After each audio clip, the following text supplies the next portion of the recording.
Hello, everybody. It is Sunday afternoon in Pittsburgh, Pennsylvania. My name is Adam Bittner, assistant sports editor for multimedia at the Pittsburgh Post-Gazette, joined by Paul Zeise, our Post-Gazette sports columnist, for our Steelers post-game show here on our YouTube channel and other social media platforms. Paul, Steelers lose to Seattle in pretty ugly fashion, 31-17.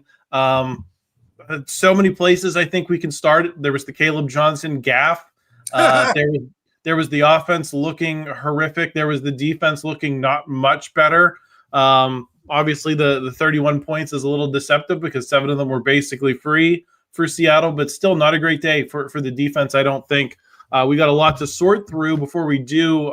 Paul, any initial thoughts on this loss?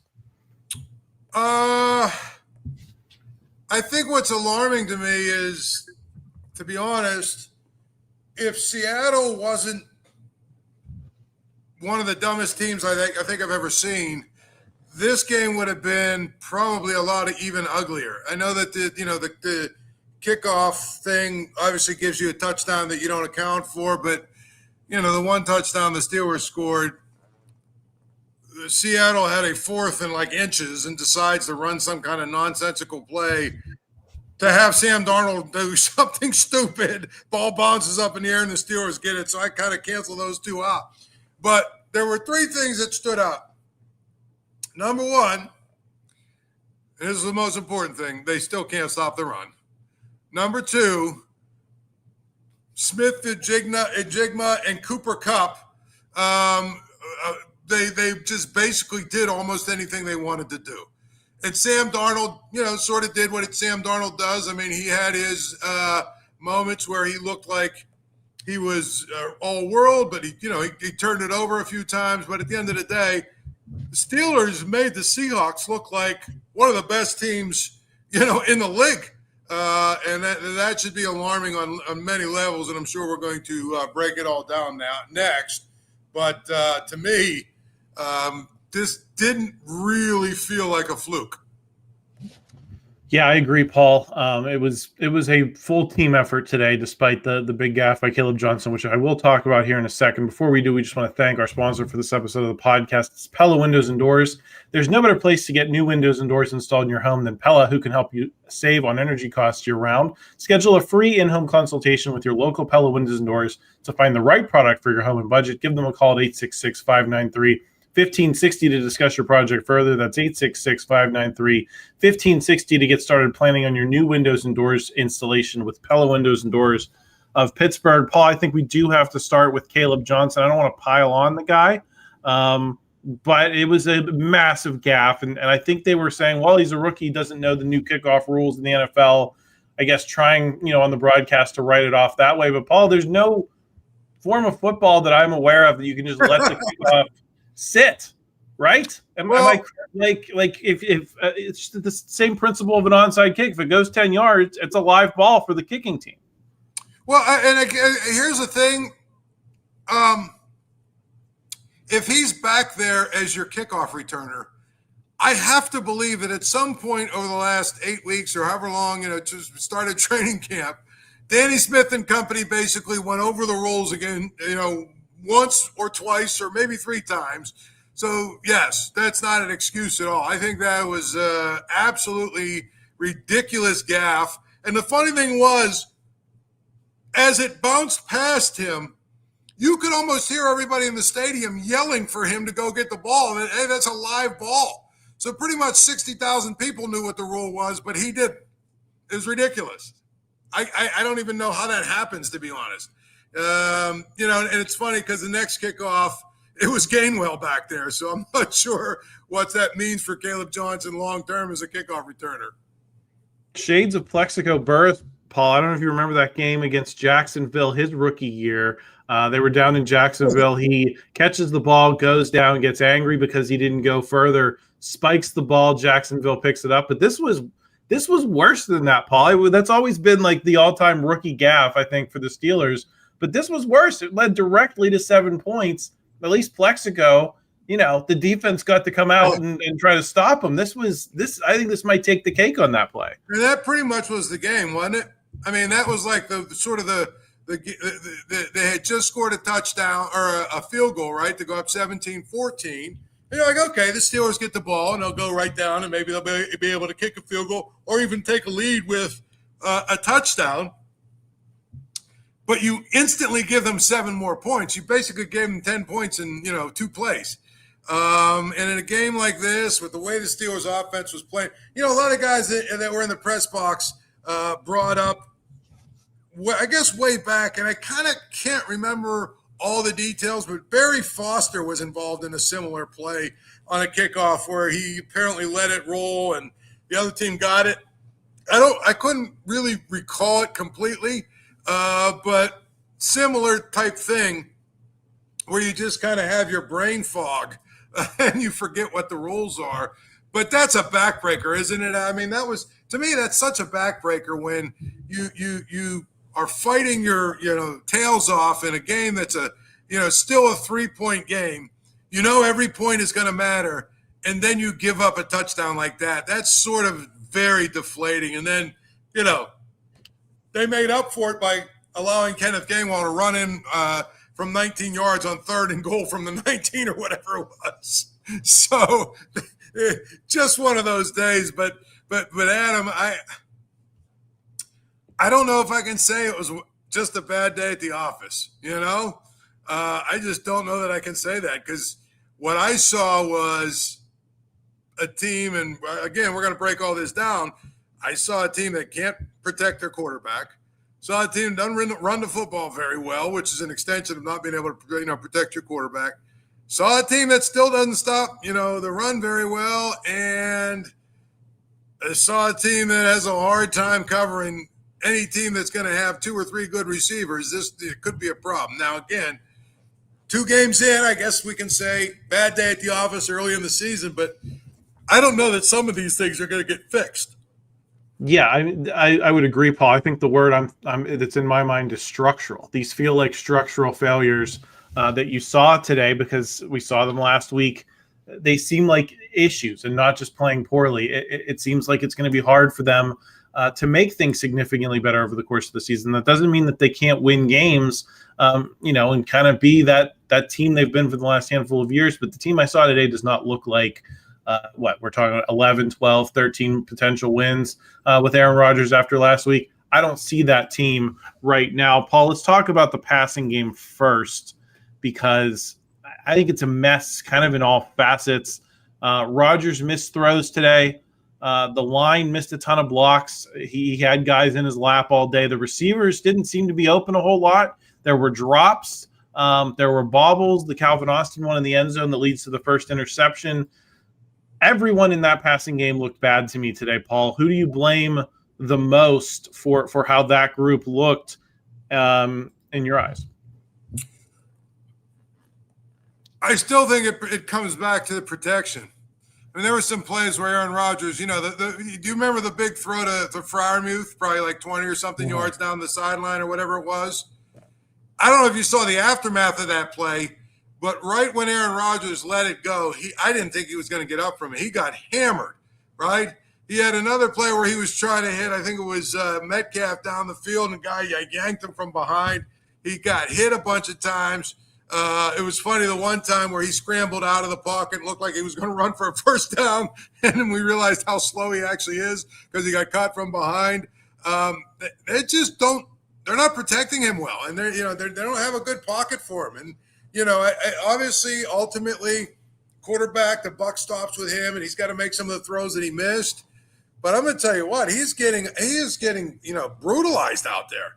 And I don't know that he's going to make it through half the season if they cannot do a better job of protecting him. And it's everybody. Today it was everybody, Adam. I thought Broderick Jones missed a couple of blocks, but I didn't think he was their worst player. I thought Troy Fautanu was pretty bad. I thought the 3 interior guys had a rough day in pass protection. Again, ultimately your quarterback has to make some of those throws that he missed. But I think one of the reasons it didn't work today was because, they're just struggling to, protect him. And I should add also, this. the Jets team that the Steelers last week made look like, a team that could contend for the AFC got absolutely drilled and annihilated by the Bills today. So I'm just throwing that out there that maybe last week's game was a little fool's gold for us. Paul, the final stat line on Aaron Rodgers, 18 of 33, 203 yards, the touchdown, the 2 interceptions, and took 3 sacks. Paul, of those 15 incompletions, I think 4 or 5 of them he just threw straight into the dirt because the heat was too intense. He didn't have time. So those don't go down as sacks, but we all saw them. He said this play is killed from the beginning, threw it into the ground. I tend to agree with you about the protection being the big problem. And it's especially unbelievable to me, Paul, because what did we hear during training camp in the preseason? Oh, well Aaron Rodgers is going to have the quick release. He's going to get the ball out quick. Reminiscent of 2021, that last year with Ben, where it was the same thing when that was really all they could do. And the offense similarly was somewhat stilted. I think today was one of the worst that we've seen in some time, but they're trying to run. It's not as if we haven't seen them attempt to do this before. And they've got these new guys in front, and they can't hold the blocks even long enough for 2 seconds. These 3-second plays, that to me is the biggest concern. It'd be one thing if he was out there trying to do Ben Roethlisberger vintage stuff, scrambling around and trying to find guys downfield, the schoolyard stuff. He's not. He's just trying to run the quick offense, and they can't even do that, Paul. No, and I tell you, I don't like a lot of the offensive design. And I know that we like to pick on Arthur Smith at times, but I don't feel like they're utilized. Like, for instance, what are they doing with Jonne Smith? What are they doing with Jonne Smith? What is his role? I mean, they don't do anything at all to try and get him loose, to try and get him in a place where they create matchups for him. And I think that Rodgers, because he can't really move around that much, has to run an offense where, they've got a few, like 2, 3, 4 reads, bam, bam, bam. I don't know. I was not a fan of Arthur Smith last year. I'm not a fan of him this year. I don't like his offense, and I don't know that it's the best offense for what their personnel is. And so, when you see the number of times that he's throwing it into the dirt, because the structure of the play broke down, that tells you a whole lot about how ineffective the offense really is.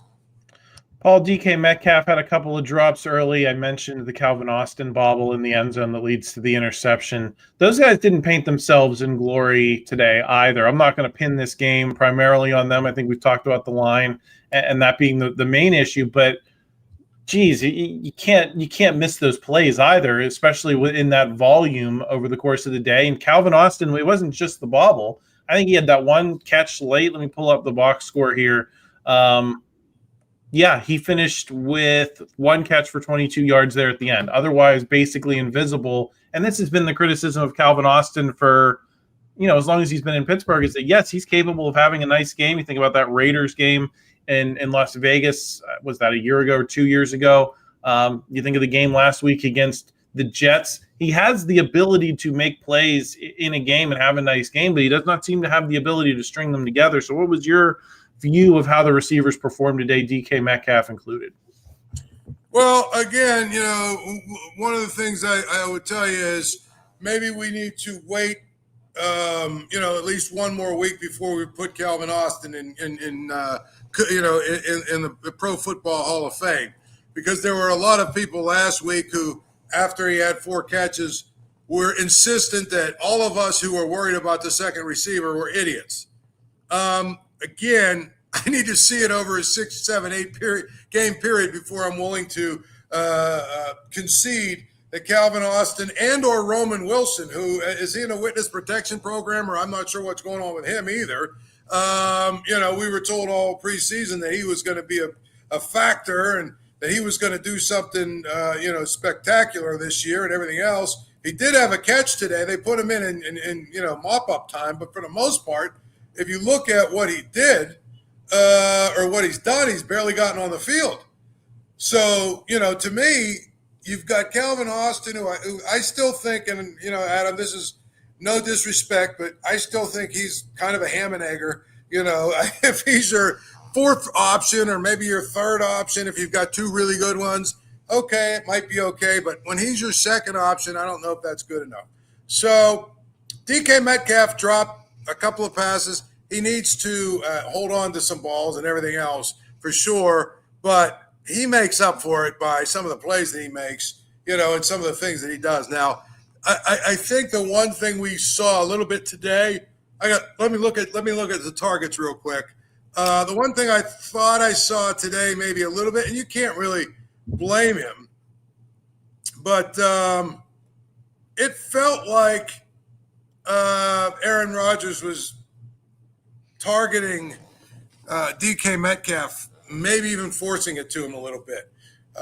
So I don't know. I think that Metcalf and him still have to get on the same page. Obviously, Metcalf at $30 million a year better start making, the routine catches and not dropping the ball so much. But I still have incredibly real concerns about whoever it is at their second receiver. Yeah, I think that's valid until you can see, Calvin Austin put a good month together, which we haven't seen him do. Paul, let's talk about the running game a little bit. Jaylen Warren started off pretty well, got a decent chunk of yards on that first drive. Well, I think it was 14 yards on that first drive, and then he only gets basically 30 yards the rest of the game, finishes with 14 carries for 48 yards. That's 3.4 per carry. Kenneth Gainwell gets 5 for 20.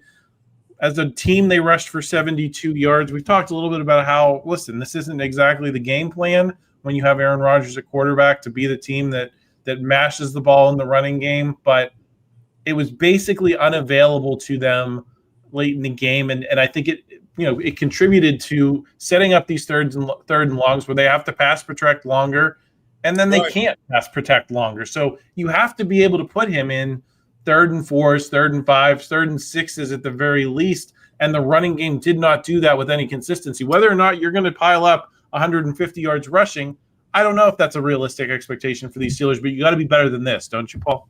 Well, of course. And here's the other thing I'll say. I might be missing something with Kenneth Gainwell, but he just seems to me to just be such a really mediocre, average kind of player. Jaylen Warren, the scary thing about Jaylen Warren is his explosiveness. But you look at the end of the game, it feels like he's running so much harder and doing so much more. He's averaging 3.3 yards per carry today. And you're like, well, wait a minute, that doesn't really add up based on what I kind of remember, or I think I remember seeing from him. I think it goes back to a couple of things. The offensive line, obviously, but the other part of it is, Adam, I just don't like, and I'm going to keep going back here, I don't like their offense. I don't like their game plan. I don't like their play calling. Other than that, I'm okay with whatever Arthur Smith is doing. And I think it all adds up together. You're 100% correct. If this team is in 3rd and 8, 3rd and 9, you got to be, holding your breath to make sure that Aaron Rodgers can still walk at the end of the play, because they can't protect for that. But the problem is when they come out and they run up the middle twice in a row on 1st and 2nd down, right? And next thing you know, it's 3rd and 8. That's their problem. They have no creativity. I would love to see what the percentage of first down runs are with this team.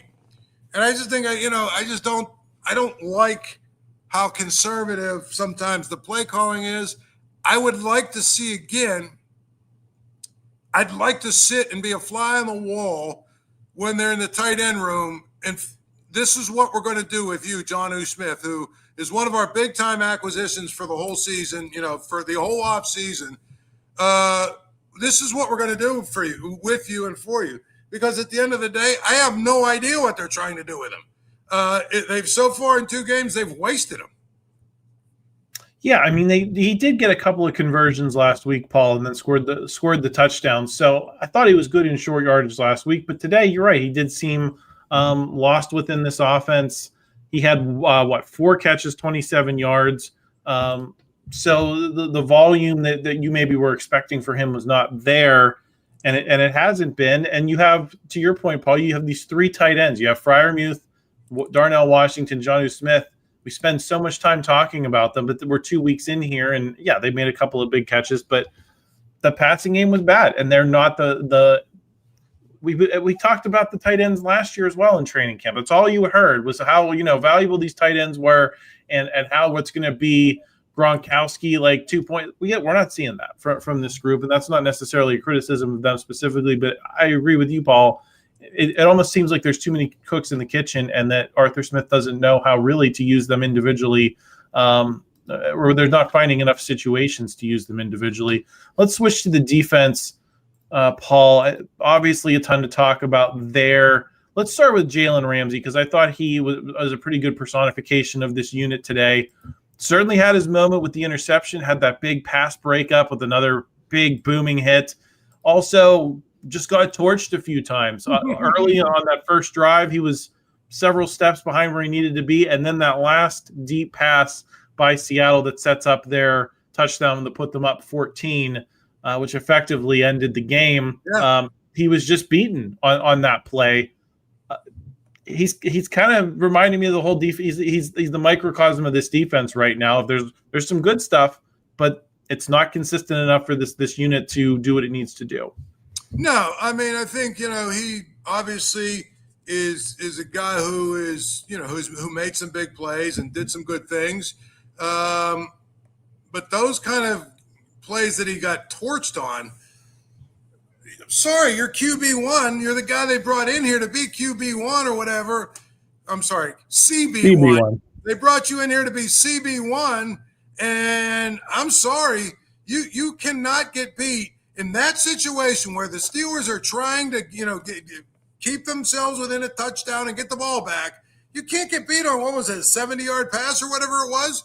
And again, what's his name, Jackson Smith and Jigma is a really good young player, but if you're QB or CB1, that is something you cannot allow to happen. Say unfortunately, and the other part of it is if you're a cornerback and you only give up 1 or 2 big plays, you might say the Steelers defense was out there for say 75 plays, you might have had 73 of the greatest plays ever took place.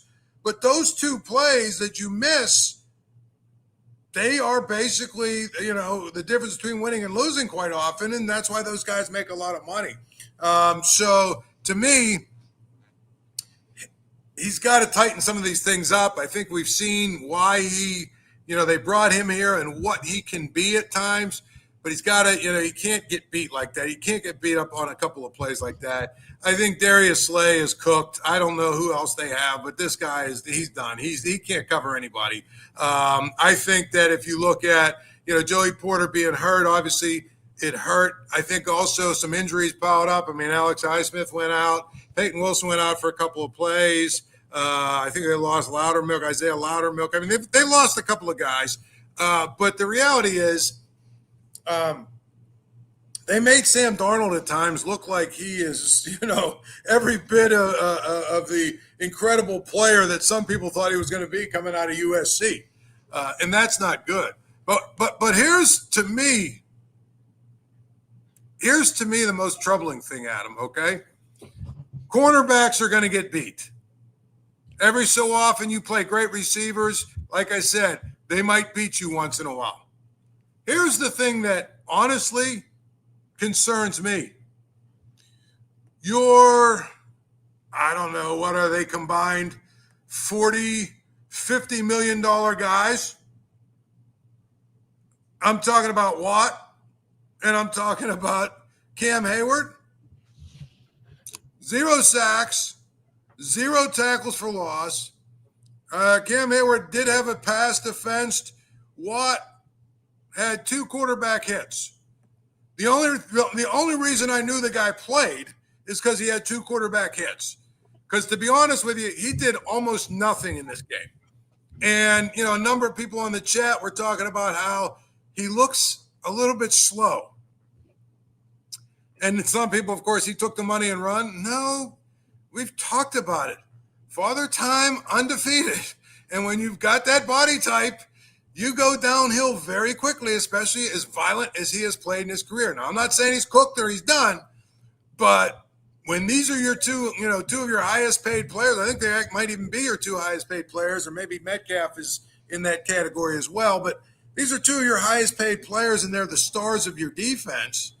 I mean, Adam, if you watch the game with the sound down, you might not have known that Cam Heyward even played. The same thing with TJ Watt. They did not impact the game at all. And when I say impact the game, I'm talking about making an impactful play to change the game, which is what you want from those guys. They really didn't do it. That should be the most concerning thing about this defense. That and the fact they can't stop the run. But again, I go back to, if Heyward does what he does, and they bring in Derek Harmon, and he does what we think he can do, then you probably are going to, see a lot of that go away. But to me, when you're two stars, and here's the thing, Adam, I'm going to say this too. This is the kind of offseason where both of them wanted more money and all the other stuff, and both of them hold it in or hold it out or whatever the hell they did. Guess what? You want to see a fan base turn on guys, let them have a couple of more performances like they've had these first 2 weeks, and you're going to see fans who are going to turn quickly on two of the most popular players on the team. Fair or not, that's just the truth. Well, and I had this conversation with Chris Carter on our Wednesday podcast earlier this week, is what happens if these guys are just good and they're just solid NFL players? The whole thing breaks down. Like you've built this thing on the idea of them being freaks and of them making the types of plays that you've become used to over the past decade. And if they can't do that, I don't know that there's anyone on this defense that's good enough to compensate for that. A lot of people get excited about Payton Wilson. I haven't seen it yet, Paul. People are talking about like he's the next Jack Hammer, Jack Lambert. Yeah. Oh man, we're so lucky to get him in the third round. Okay, I might believe that he could be a good player someday, but I don't see that the way a lot of people do. And I think that's increasingly the problem, is that you have these guys that you're paying a lot of money to that are still good and are going to have their fans defending them for being good players. But when the whole plan is predicated on them being disruptive monsters and they're not, right. You don't have enough other players on that defense, despite the hype for a lot of them, that can compensate for that. And I think that's what we're beginning to see here, is that they're not. I don't think TJ Watt's going to be a bad player this year. No. But he has to be excellent. He has to be excellent for this group to reach that historic label that they were talking about. Well, let's talk a little bit about that. Go ahead. Think about it, Adam. TJ Watt, the Steelers have this ridiculous record. When he plays, they're this, and when he doesn't play, they're not good at all, right? It's because of what you're just talking about there. He's a high-impact player, but he has to have impact plays to really impact the game. And I think that's the thing. Sorry, but when you hold out and, isn't he the highest paid guy in the league, or one of the highest paid guys now in the league? He was for a minute, yeah. Yeah. You get the contract you were looking for. They paid you. They gave you money. You know what? Good is not good enough. Okay is not good enough. Just kind of doing your job, it's not good enough. You better be spectacular. And he's just been ordinary so far. Right. And I think people don't want to hear this, but this is why the analytics people prefer Myles Garrett and in all these conversations. And when TJ Watt was making those disruptive plays, last year included, yeah, I got the argument of why you think he's a better player than Myles Garrett, but they've always made the argument that Myles Garrett more consistently is generating pressure. And right now, and the TJ Watt we saw for the second half of last season, I don't see the argument for him the way it's been there at different points in his career. I do want to talk about the running game, Paul, because it did seem like they were better in run defense early in the game. They were bottling up Kenneth Walker. But then you look up at the end of the game, and the final stat line for Kenneth Walker, 105 yards on 13 carries. That's 8.1 yards per attempt, plus that back-breaking touchdown. Zach Charbonnet did not have a good day. 15 carries for 10 yards. That's 0.7 per carry, so it averages out to around 4. But when Walker was in the game, Paul, they were getting torn up. And if you're giving up a 100-yard rusher, like what was it when they were winning the Super Bowl in 2005? How many games did they go in a row without allowing a 100-yard rusher? Now these guys are just doing it every week so far. Yeah, and actually there was a stretch there where they didn't even allow 100 yards rushing combined for the whole team that they were playing against. Kenneth, here's the thing, and this goes back to what I said at the start, okay? If the Seahawks weren't idiots, this game would have been over, in midway through the third quarter. It would have been way over, okay? Because there was three things that was very clear to me the Steelers had no answer for. Kenneth Walker running pretty much right at them was basically 8 yards every time, right? Smith and Jigma down the field a little bit was definitely going to be pretty much every time was going to be a first down. And Cooper Kupp, the Steelers had no answer for him either. But the Seahawks, I get the idea that you want to, mix it up and give it to other guys. But, man, maybe this is me, but I don't even think it's close. I don't even think it's close, honestly, between those two running backs on that team. And I'm not sure why they continue to jam, his name Charbonnet in the game as much as they do. So, yeah, the Steelers basically allowed the Seahawks to do whatever they wanted to do in the run game. And I'll tell you, one of the signature plays, it was like 3rd and 19 or whatever that was, down 7. You think, well, maybe if they can stop them here, hold them to a field goal. You're only down 10, maybe, score and they get the ball back. And Boswell kicks a long one to send it to overtime. They just handed the ball to Gainwell to Kenneth Walker, and he ran wild. He could still be running. Nobody even touched him for a touchdown. It's absurd. Yeah, ugly stuff all the way around. Paul, what'd you think of the decision to punt near midfield there late in the game? I think it was a tie game that ends up they punt. Seattle kicks the field goal, goes up 3. Then everything unraveled from that point. Did you want to see more aggression from them there than playing the field possession game? And where did the faith in the defense come from, I guess, is my question. It seems like Mike Tomlin's behaving, and making decisions as if he's got, a Super Bowl caliber defense. We haven't seen it yet, but you got this Hall of Fame quarterback. Or is it just a matter you still have more faith in the defense than you do with the offense? I found that decision to be, I don't want to say inexplicable, but very interesting in how. Well, it was when did that happen? That was in the third quarter. I think we lost. You there, Paul? Can you hear me? Yeah, I'm there. Sorry, I lost you there for a second. Did you hear my question? Yeah, my point is I was trying to look to see when that was. That was at late third quarter. Yeah, I think something like that. It was right in the tie game, 14-14 still, I believe. Late third quarter, yeah. So I'm looking at it right now. It's 14-14. I didn't hate that as much as I hated Pat Narduzzi not punting yesterday, but that's a different story. I remember Pat Narduzzi punting yesterday. I hated that a lot more, but that's a different story for a different day. Probably get to that on my podcast this week. But anyway, here's the flip side or the other argument that I would make, which is why I don't think it's the worst thing that's ever happened. I know some people will make it out to be that. Do you have faith they can get 1 yard?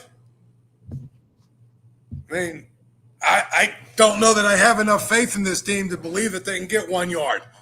And then you give the other team the ball at the 50. So I think from Mike Tomlin's, perspective, it's if we can pin them back, even our defense might be able to stop them from going 80 yards. You know what I mean? And we'll get the ball back. But we haven't proven really that we're good at running the football. It's one thing if, they have that team with like Willie Parker and Jerome Bettis or, those kind of teams, or Le'Veon Bell, those kind of teams, right? But I could go either way on it, Adam. I know that, we're doing a show based on opinion and we're supposed to have a really strong opinion on everything. I could actually go either way on that decision because I've seen no evidence that Steelers can line up and push the other team off the ball for 1 yard. I just have seen no evidence that is a guarantee. And if you think it's not a guarantee, then you have to basically punt it there and hope your defense can hold them, make it so they can't go 80 yards. Paul, what'd you make of Seattle in this game? You've mentioned them a few times. You thought they had a bad game plan, but in the end of the day, Sam Darnold throws for nearly 300 yards. Kenneth Walker looked very solid, puts up 100 yards on the ground. Is this one we're going to be talking about as a bad loss at the end of the season, and one that might make the difference between winning a division or making a wild card game or hosting a home playoff game? Is this one you're going to look back and regret, or are you going to look back and say that team was reasonably solid early in the season and there was no shame in losing to them on paper, even though in reality it looks pretty ugly in a lot of different ways? Yeah, I mean, I think they're not bad. I do. I think they're actually not bad. I think their defense is actually pretty good. And if Sam Darnold can avoid making some of the, boneheaded mistakes he makes, I don't know. I saw a team that's got some, pretty good players on offense, pretty good players on defense. I see a team that could be there, 10, 11 wins at the end of the year, especially in that division where, I don't know how good the Rams are. I don't know how good the 49ers are. I don't know how good Arizona is. So I don't know it'll be considered a bad loss when you look back at it on paper. But I do think it'll be a bad loss when you look at how they played and what they did and who didn't perform and who did and all that other stuff. To me, I think it'll be a bad loss just from that perspective. Paul, because people have been talking about him in the comments a lot, I feel like I'd be remiss not to bring up Mike Tomlin. I'll give my opinion first. I don't see a single place in this game where I say that's Tomlin's fault, that's Tomlin's fault, he's responsible for this, he's responsible for that. We didn't have any stupid challenges. We didn't have any stupid timeout usages today. But the team that he has put together and the game plan that he has presided over on both sides of the ball, as we kind of said at the top, structurally does not look good. It looks like it is a bad plan. And I wonder if that is something that if we see it play out consistently over the course of the season, could put him in some level of jeopardy, just given what the front office did to remake this team in the offseason. They gave him the things that he wanted, the people he wanted, and it still looks like this. And if you can't get these glaring issues fixed, I do wonder if there's going to be maybe more of a conversation than there's been in the last handful of years. Well, I mean, I think that if there isn't going to be, there should be. And here's my thing. I think when it comes to Mike Tomlin, the Steelers today did not look like a very well coached team on a lot of levels. Okay, on a lot of levels. Last week it kind of felt like they won because the quarterback played really well when they needed him to, but the Jets scored 3 points against the Bills today, and then they had a late touchdown way back against the Bills scrubs basically in order to get to 10. So the Steelers gave up 32 points to that team last week. So I look at this and I say we're beyond the point where we're going to take a micro look at Mike Tomlin game to game, right? What I say is over these last 8 years when they haven't won a playoff game, they've changed coordinators on both sides of the ball multiple times. They've changed the general manager. They've changed the quarterback how many times, right? They've changed the personnel all over the field how many times? They've changed a bunch of assistant coaches. There's only one constant. And it's the guy that is most responsible for whatever happens on the field on Sunday. So, to me, if they don't figure it out this year, Adam, it won't happen because, they just don't do this. The Steelers don't do this. But at some point, don't you have to say, okay, it's stale, it's not working. At some point, there are people say, well, Mike Tomlin, he's not the one that fumbled the ball or threw an interception. He's not the one that missed a field goal. He's not the one that missed a block. But at some point, when you have a volume of lots and lots of evidence that the Steelers are just not going to get it done or don't get it done, at some point you have to move forward with it, I think.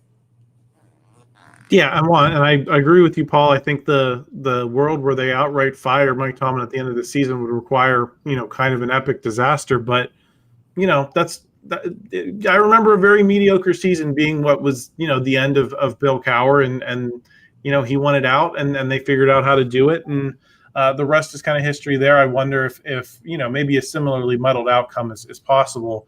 I don't want to get ahead of ourselves. Obviously, there's a lot of football to go. Losses happen in the NFL, so we aren't going to overreact. But, yeah, I think the theme of this show is there are structural problems here. And if they don't get them fixed to some degree in the next handful of weeks when they're still in this softer part of their schedule, things could get ugly. So we will continue to talk about it all week. Paul, you're going to be back on your show, on your live show at 5 p.m. every day, so everyone make sure you're tuned in for that. I'll be back Wednesday on the North Shore Drive with Christopher Carter, and Friday with Jason Mackey. We'll also have the North Shore Drive with Chris and Ray on Monday, Jason and Ray on Tuesday. Jerry and I believe Ray will be coming at you from the stadium with our stand-up on the field at Acrisure Stadium. So lots to subscribe to there. Please like this video if you enjoyed it. Help us out in the YouTube algorithm. We always appreciate that.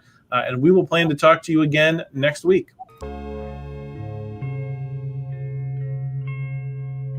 Thank you for checking out this content from Post-Gazette Sports. If you watch this video on YouTube, please like the video and subscribe to our channel. For all of the sports coverage the Post-Gazette has to offer, visit post-gazette.com.